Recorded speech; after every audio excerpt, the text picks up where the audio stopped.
Kembali dalam berita Pilkada, kali ini kami ajak Anda masuk ke Pilkada Sumatera Barat. Pemirsa, elektabilitas pasangan calon dari Mahyildi Vasco Russeimi unggul telak atas pasangan Epiardi Asda Ekos Albar dalam pertarungan Pilgub Sumatera Barat berdasarkan survei terbaru yang dirilis oleh Foxpol Center Research and Consulting. Dalam hasil survei preferensi pemilih, pasangan Mahyildi Vasco memperoleh hasil 66,9%. Sementara Epiardi Ekos mendapatkan 14,9%. Kepuasan publik terhadap kinerja pemerintah daerah juga sangat baik dan merasa puas.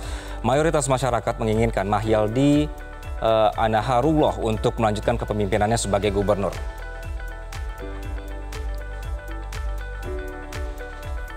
Sebagian besar responden merupakan pemilih rasional dan psikologis yang lebih menitik beratkan pada kapasitas dan karakter pribadi calon. Jumlah responden survei sebanyak 800 orang dengan pengambilan sampel menggunakan metode multi-stage random sampling. Toleransi kesalahan atau margin of error kurang lebih 3,47% dengan tingkat kepercayaan 95%.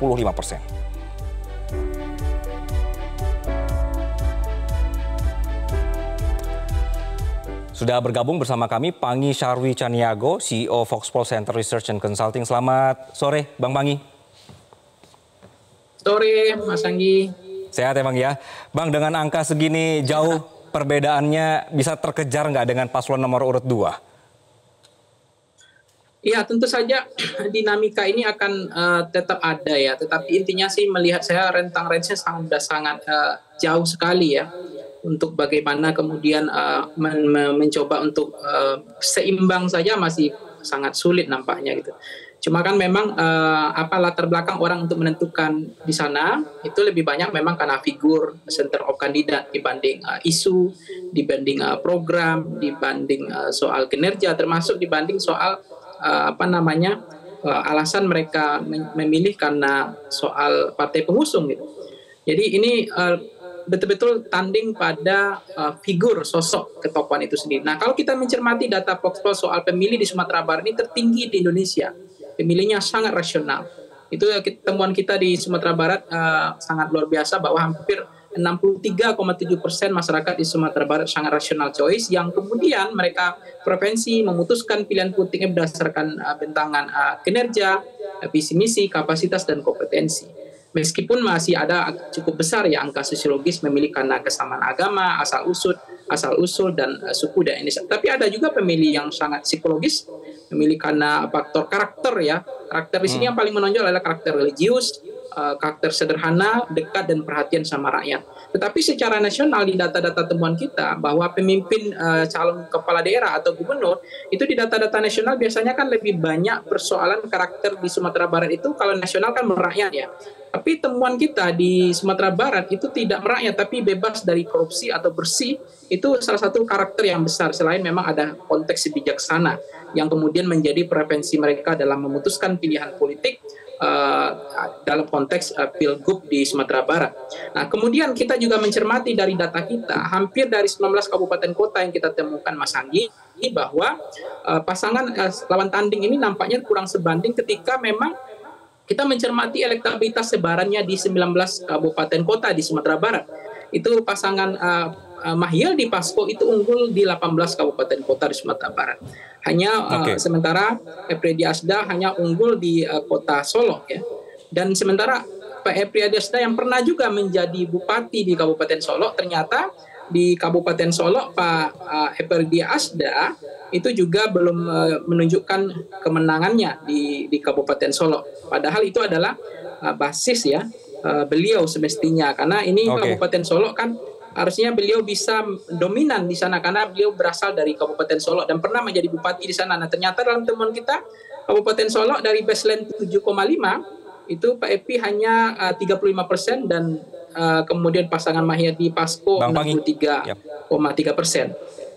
Ya, menarik ya, daerah basisnya saja dia tidak kuat di sana begitu. Bang Pangi, kalau untuk Sumbar sendiri ini masih ada swing voters atau undecided votersnya yang masih bisa diganggu-ganggu atau juga diambil suaranya untuk menang?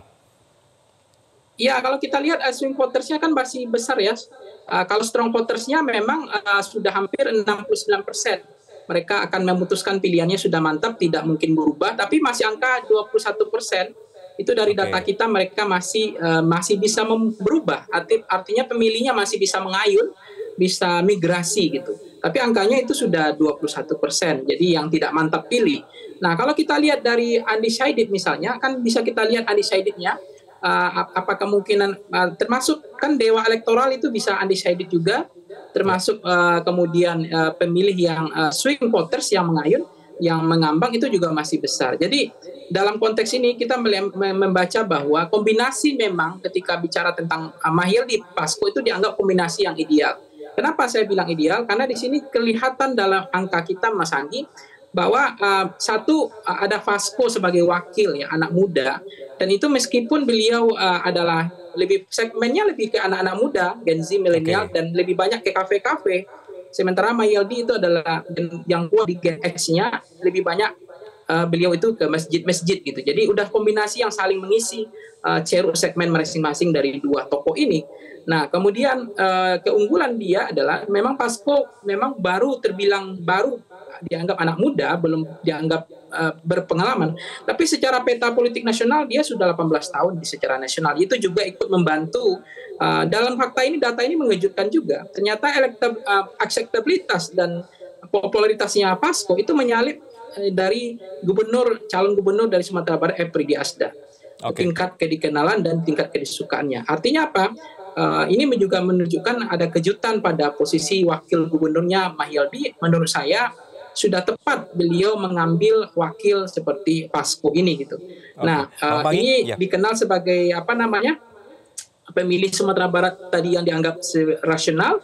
Nah, tetapi memang ada juga faktor-faktor lain nanti seperti bantuan sembako atau bantuan barang atau lain, itu juga akan bisa mengubah peta politik di Sumatera Barat. Dan data ini juga menunjukkan approval rating atau level confidence-nya Mahyildi sebagai incumbent itu sudah di atas 70%. Nah, dari data ini menunjukkan bahwa memang level confidence atau approval rating beliau itu beririsan sejalan dengan tingkat elektabilitas beliau. Dan 80% masyarakat Sumatera Barat menginginkan kembali Mahyildi menjadi gubernur Sumatera Barat. Oke. Bang Panggi, terima kasih atas share datanya di sore hari ini. Kita akan melihat perkembangan dalam 1,5 bulan lagi, begitu ya Bang Panggi ya. Terima kasih sekali lagi. Jelajahi cara baru mendapatkan informasi. Download Metro TV Extend sekarang.